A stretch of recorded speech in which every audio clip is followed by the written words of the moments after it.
Hello. Hello. എടാ നീ ഉറങ്ങിയോ? ഇല്ല. എന്താടി എന്ത് പറ്റി? എന്നിട്ട് പിന്നെ എന്താ എനിക്കൊരു എന്ത് പറ്റി? കാര്യം. ആ, പറഞ്ഞോ. അല്ല, നീ ചോദിച്ചില്ലേ എന്താ കോൾ വെയിറ്റിംഗ് എന്നൊക്കെ ഇപ്പൊ 2 ദിവസമായിട്ട്. അതെ, ഞാൻ എപ്പോഴും ചോദിച്ചോണ്ടിരിക്കുവാണല്ലോ അത്. നീയാണോട്ട് പറയുന്നുമില്ല. എത്ര തവണ ഞാൻ പറഞ്ഞു എന്തെങ്കിലും ഉണ്ടെങ്കിൽ പറ. അത് എന്താ കാര്യം? എന്താ? അതെന്റെ എക്സ് ബോയ് ഫ്രണ്ടായ. എക്സ് ബോയ് ഫ്രണ്ടോ? ഉം. എന്നിട്ട്? അപ്പൊ പുള്ളിക്കാരന്റെ കല്യാണം കഴിഞ്ഞിട്ടുണ്ടായിരുന്നു. ഉം, ഉം, അപ്പൊ ഉം. ഞാൻ ഒത്തിരി ഞാൻ പറഞ്ഞില്ലേ, പിന്നെ എന്താ പറയാ, ഞാൻ കുറെ വെയിറ്റ് ചെയ്തിരുന്നു. ഒരു 6 മാസത്തോളം ഞാൻ വെയിറ്റ് ചെയ്തു. എനിക്ക് അതായത് കല്യാണം കഴിക്കാന്നൊക്കെ പറഞ്ഞിട്ടുണ്ടായിരുന്നു എന്നെ. ഉം, പിന്നെ പിന്നെ എനിക്ക് മനസ്സിലായി എന്നെ ചീറ്റ് ചെയ്യാണ്. നമുക്ക് മനസ്സിലായപ്പോഴത്തേക്ക് ഞാൻ പിന്നെ ഉം.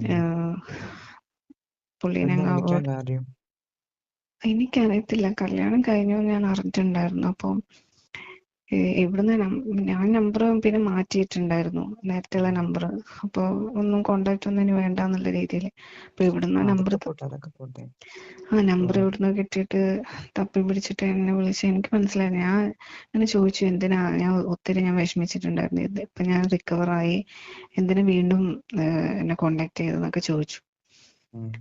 അപ്പൊ പറഞ്ഞു പിന്നെ എനിക്ക് നിന്നെ കാണണം, എനിക്ക് പഴയതൊക്കെ ഓർമ്മ വരുന്നു, നമ്മൾ ഒരുമിച്ചുണ്ടായ ഇതൊക്കെ. ഞാൻ പറഞ്ഞു, അതിപ്പോ ഓർത്തിട്ട് കാര്യമില്ല, നീ വേറെ കെട്ടിയില്ലേ, ഞാൻ വേറെ കമ്മിറ്റഡ് ആയി. ഇതൊക്കെ പോട്ടെ. ഈ കാണണമെന്നൊക്കെ പറഞ്ഞ് കണ്ടോ? ഉള്ളതുപോലെ പറഞ്ഞു. ഇപ്പോഴത്തെ കാലത്ത് നിന്നും വലിയ ഇപ്പം നമ്മുടെ റിലേഷനാണ്. കഴിഞ്ഞത് കഴിഞ്ഞു. ഉള്ളതുപോലെ പറഞ്ഞു. കണ്ടായിരുന്നോ? ഹായ്, നമസ്കാരം കൂട്ടുകാരെ. ഇന്ന് ശരവണ ഭവൻ ഹോട്ടലുമായിട്ട് ബന്ധപ്പെട്ട് ഒരു പ്രശ്നം നടന്നിരുന്നു ചടയമംഗലം ആ ഭാഗത്ത് വെച്ചിട്ട്. വേറെ ഒന്നുമല്ല, 2 മാധ്യമ സുഹൃത്തുക്കൾ അവിടെ ഭക്ഷണം കഴിക്കാൻ കയറിയതാണ്. അങ്ങനെ ഭക്ഷണമൊക്കെ കഴിച്ചു. ബില്ല് കൊടുക്കാൻ നേരത്ത് ഇവർക്ക് 2 പേർ ഭക്ഷണം കഴിച്ചതിന് 600 രൂപ ബില്ല് കൊടുത്തു. അപ്പോൾ സ്വാഭാവികമല്ലാത്ത രീതിയിൽ ഒരു ബില്ല് കിട്ടിയതിനെ തുടർന്ന് ഇവര് ചോദ്യം ചെയ്യുകയാണ്. അപ്പൊ സംഭവം ഇവർ കഴിച്ചതെന്ന് പറഞ്ഞു കഴിഞ്ഞാല് ഊത്തപ്പത്തിന്റെ പേരിലാണ് അവിടെ തർക്കം നടക്കുന്നത്. അപ്പൊ ഇവരുടെ ബില്ലിൽ ഏകദേശം ഒരു 600 രൂപയോളം ബില്ല് വരുന്നുണ്ട്. അതിനകത്ത് 4 ഊത്തപ്പം ഇവർ ഓർഡർ ചെയ്യുന്നുണ്ട്. ഈ 4 ഊത്തപ്പത്തിന് 80 രൂപ റേറ്റ് വെച്ചിട്ടാണ് വാങ്ങിയത്. കോഫി ഒക്കെ 20 രൂപ. അപ്പം ഈ 80 രൂപ ഇതാണ് അവർ ചോദ്യം. ഈ ഊത്തപ്പം എന്ന് പറയുന്നത് കഴിച്ചിട്ടുള്ളവർക്കറിയാം, ഈ ദോശക്കായും ഒരല്പം കൂടെ വലിപ്പമുണ്ട് ഈ ഒരു സാധനത്തിന്. അതിന്റെ മണ്ടയ്ക്ക് കുറച്ച് പൊടിയൊക്കെ ഇട്ട് തരും. അപ്പൊ ഇതിനാണ് 80 രൂപ ഈടാക്കിയത്. അങ്ങനെ മൊത്തത്തിൽ 600 രൂപ ഈ മാധ്യമ സുഹൃത്തുക്കൾ ഇത് ചോദ്യം ചെയ്തപ്പം ഈ ശരവണ ഭവൻ ഹോട്ടലിന്റെ ഈ സ്റ്റാഫുകളെല്ലാം കൂടെ ഇവരെ അടിക്കാനായിട്ട് പുറത്തോട്ടിറങ്ങി വന്ന് ബഹളമായി. അങ്ങനെ ഒരു വീഡിയോ പുറത്തേക്ക് വന്നിരുന്നു. ഞാനും അത് പോസ്റ്റ് ചെയ്തിരുന്നു. അപ്പൊ ഇതിന്റെ പുറകിൽ വലിയൊരു കള്ളത്തരമുണ്ട്. ഈ കള്ളത്തരം എന്ന് പറഞ്ഞാൽ ഈ വെജിറ്റേറിയൻ ഹോട്ടൽസ് നമ്മുടെ സംസ്ഥാനത്ത് പണ്ട് മുതലേ ഉണ്ട്. വെജിറ്റേറിയൻ ഹോട്ടലിനകത്ത് ഭയങ്കര അമിതമായിട്ടുള്ള ലാഭമാണ് ഇവന്മാർ എടുത്തോണ്ടിരിക്കുന്നത്. ഒരു ഊത്തപ്പം ഉണ്ടാക്കാനായിട്ട് 1 കിലോ മാവിന് ഇതിന്റെ മാവും പച്ചരി സാധനം എല്ലാം കൂടെ ഒന്ന് കണക്ക് കൂട്ടി നമുക്ക് നോക്കിക്കഴിഞ്ഞാൽ ഒരു പരമാവധി ഒരു 50 രൂപ വരത്തുള്ളൂ. ഉലുവയും അതിനകത്ത് ചേർക്കേണ്ട പച്ചരിയും കാര്യങ്ങളെല്ലാം കൂടെ. യവന്മാര് വിൽക്കുന്നത് 80 രൂപയ്ക്കാണ്. 1 കിലോയ്ക്കകത്തുനിന്ന് ഒരു അത്യാവശ്യം വലിപ്പമുള്ളതാണെങ്കിൽ 40 എണ്ണം ഉണ്ടാക്കിയെടുക്കാം. ഇനി ഇച്ചിരി ചെറുതാണെങ്കിൽ 50 എണ്ണം വരെ ഉണ്ടാക്കിയെടുക്കാം. ഇനി അവര് ഈ വലിപ്പമുള്ള 40 എണ്ണം തന്നെയാണ് ഇവന്മാർ ഉണ്ടാക്കിയെന്ന് വെച്ചോ. നമുക്ക് ആ വില ഒന്ന് കണക്കൂട്ടിയാലോ. 4 32 3200 രൂപ 1 കിലോ മാവിനകത്തുനിന്ന് ഉണ്ടാക്കി. അപ്പൊ അതിന്റെ ലേബർ കോസ്റ്റും കാര്യങ്ങളും എല്ലാം കൂടെ ഇനി പരമാവധി ഏതൊക്കെ കണക്ക് കാൽക്കുലേറ്റർ വെച്ച് കൂട്ടിയാലും 1 കിലോ മാവിന്റെ പുറത്ത് അതിന്റെ സവാളയും മറ്റേ ചട്നി കാര്യങ്ങളെല്ലാം കൂടെ കൂട്ടിയാലും 250 രൂപ ചെലവാകത്തുള്ളൂ.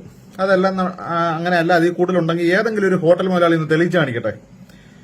1 കിലോ മാവിന്റെ പുറത്ത് ഊത്തപ്പം ഉണ്ടാക്കാൻ ഇവന്മാർക്ക് അതിൽ കൂടുതൽ ചെലവാകുന്നുണ്ടെങ്കിൽ കണക്ക് നമുക്ക് ഇനിയും പറഞ്ഞു കൊടുക്കാം. അപ്പം ഇത് വിൽക്കുന്ന വില 3200 രൂപയാണ്. 250 രൂപയുടെ സാധനം ഇവന്മാർ വിൽക്കുന്നത് 3250 രൂപ. 3000 രൂപ ലാഭം. ഇനി ദോശയുടെ കണക്ക് ഇതുപോലെ തന്നെ, മസാല ദോശയുടെ കണക്കും ഇത് തന്നെ. ഈ മസാല ദോശ എത്ര എണ്ണം ഉണ്ടാക്കാന്നും പറഞ്ഞ യുവമാരുടെ കിണ്ണിക്ക് അത് കുറച്ചങ്ങോട്ട് കോരി ഒഴിച്ച് ആ കല്ല് മൊത്തം അങ്ങ് പരത്തിയിട്ട് ശകലം കിഴങ്ങും എല്ലാം കൂടെ ഇട്ട് ഒരു ഇച്ചിരി കടുവും പറത്തിങ്ങോട്ട് കൊണ്ടുവെക്കും. അതിന് 100-120 രൂപയും മേടിക്കുന്ന കടകളുണ്ട് ഇവിടെ. ഇവർ 2 കൊല്ലം മുന്നേ 40 രൂപ 50 രൂപയായിരുന്നു കൊട്ടാരക്കര ഭാഗത്തൊക്കെ നമ്മൾ കഴിച്ചിട്ടുണ്ട്. 50, 60, 70, 80 ഇപ്പൊ 100 രൂപയിലോട്ടെത്തി പല കടകളിലും. ഗീ റോസ്റ്റ്, നെയ് റോസ്റ്റ്, അത് ഇത് എന്ന് പറഞ്ഞ് 100 കണക്കിന് ദോശയുടെ പേര് വിട്ടിട്ട് കാണിക്കുന്നത് പക്കാ പോക്കർത്തരം. അതിനകത്ത് 50 ഗ്രാം ദോശയുടെ മാവ് പോലും വേണ്ട. ഈ പിന്നെ ഒരു മസാല ദോശ ഉണ്ടാക്കാൻ ഒരു 70-80 മില്ലി മാവ് മതി. ഇതിന്റെ വില എത്ര എന്ന് പറഞ്ഞാൽ അതിന്റെ കോസ്റ്റ് ഓഫ് പ്രൊഡക്ഷൻ എന്ന് പറഞ്ഞാൽ തീരെ മൈന്യൂട്ടായിട്ടുള്ള കോസ്റ്റേ വരത്തുള്ളൂ. ഇവര് ഉണ്ടാക്കുന്ന കണക്കിന് ശരവണ ഭവനിലും അതുപോലെ തന്നെ ഈ ആര്യാസ് ഹോട്ടലിലേക്ക് വെച്ചാൽ 100 കണക്കിന് ഇത് മസാല ദോശയും കാര്യങ്ങളും ഓരോ ദിവസം ചെലവാകുന്നത്. അമിത കൊള്ള വില വെച്ചാൽ അമിത കൊള്ള വില. ഇപ്പൊ അവര് ഉഴുതുവടക്കൊക്കെ 15 രൂപയാക്കി, രസവടക്കൊക്കെ 20 രൂപയെന്ന് തോന്നും. അപ്പം ഈ ഗ്യാസിന്റെ പേരും പറഞ്ഞ് കുറേയും കൂടെ കൂട്ടിയിട്ടുണ്ട് പല ഹോട്ടലുകാരും. അപ്പൊ ഇത് ഇത്രയും നാളും അങ്ങനെ ആരും ചോദിച്ചില്ല. പക്ഷെ ഇനി അങ്ങനെ പാടില്ല. അമിതമായിട്ടുള്ള വില മേടിക്കുന്ന ഏതവനാണെങ്കിലും, അതിന് ശരവണനല്ല അവന്റെ അപ്പൂപ്പന്റെ കടയാണെങ്കിലും ഏത് കടയായിക്കോട്ടെ, അമിതമായിട്ടുള്ള വില മേടിച്ചാൽ ചോദിക്കുകയും വേണം. സ്പോട്ടിൽ കൊടുക്കേണ്ട സമ്മാനം അപ്പൊ തന്നെ കൊടുക്കുകയും വേണം. ബാക്കി കാര്യങ്ങൾ പിന്നീട്. കാര്യം ഇത്രയും നാളും ചോദിക്കാതെ ഇരുന്നപ്പോ ഇവന്മാർക്ക് 7 തരം കൂടി. അത് മാന്യമായിട്ട് ഒരു ഊത്തപ്പത്തിന് 80 രൂപ മേടിക്കാൻ യവന്മാർക്ക് അങ്ങനെ നാണമില്ലയോ? ഇവിടെ നിങ്ങളൊരു ഈ അതിനകത്ത് 10 രൂപയുടെ വെറും 10 രൂപയുടെ ചെലവ് പോലും വരുന്നില്ല ഒരു പീസിന്റെ പുറത്ത്. നിങ്ങളൊരു 30 രൂപ മേടിയില്ലേ, അല്ലെ പോട്ടെ 40 രൂപ മേടിയില്ല. ആ 40 മേടിച്ചാലും കൊള്ള ലാഭമാണ്. 80 രൂപ മേടിക്കുന്നത് അതങ്ങൊരു മറ്റടുത്ത പരിപാടിയല്ലയോ? അപ്പൊ അത് നിർത്തേണ്ട സാധനം നിർത്തുക തന്നെ വേണം. ഇപ്പൊ ഈ ശരഭവനായാലും ഈ മാതിരി കണക്കുന്ന വെജിറ്റേറിയൻ ഹോട്ടലിന്റെ പുറകിലുള്ള മൊത്തം തട്ടും പുറത്തു കൊണ്ടുവരികയും വേണം. ചോദിക്കാനുള്ളത് ചോദിക്കേണ്ട രീതിയിൽ ചോദിക്കേണ്ടതുപോലെ തന്നെ ചോദിച്ച് ജനങ്ങൾ ചോദിച്ചു കഴിഞ്ഞാൽ യവന്മാരെല്ലാം വില കുറയ്ക്കും. വില കുറയ്ക്കാൻ തയ്യാറാവാത്ത ഒരുത്തിനും കട നടത്തണ്ട. സാധാരണക്കാർക്ക് ഇനി ജീവിക്കണമെന്നുണ്ടെങ്കിൽ ചോദിക്കേണ്ടത് ഇനി നല്ല കിടിലമായിട്ട് ചോദിക്കണം. അപ്പൊ യവന്മാർ ഇന്ന് പല സോഷ്യൽ മീഡിയ ആളുകളെയും വിളിച്ചു. അപ്പൊ എന്നെയും വിളിച്ചു. ഞാൻ പറഞ്ഞു പോടാം, മറ്റേ പോലെ ഞാനും പറഞ്ഞിട്ടുണ്ട് വീഡിയോ ഒന്ന് എടുത്ത് ഡിലീറ്റ് ചെയ്യാൻ. അത് എന്റെ അടുത്ത് നടക്കത്തില്ല. അപ്പോ ഈ തമിഴിൽ എന്തൊക്കെയോ പറഞ്ഞു. അപ്പൊ എനിക്കറിയാവുന്ന ഇംഗ്ലീഷും ഹിന്ദിയൊക്കെ വെച്ചിട്ട് നല്ല വിളിക്കാനുള്ള കാര്യം ഞാൻ നല്ല സൂപ്പറായിട്ട് വിളിച്ചിട്ടുണ്ട്.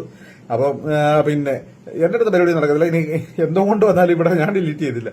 അപ്പൊ ഇതാണ് സംഗതി. യവന്മാർ അമിത വില മേടിക്കുന്നുണ്ടെങ്കിൽ ജനങ്ങളെ നല്ല പോലെ പ്രതികരിച്ച് യവന്മാരൊക്കെ ഓടിക്കേണ്ട സ്ഥലത്ത് ഓടിക്കണം.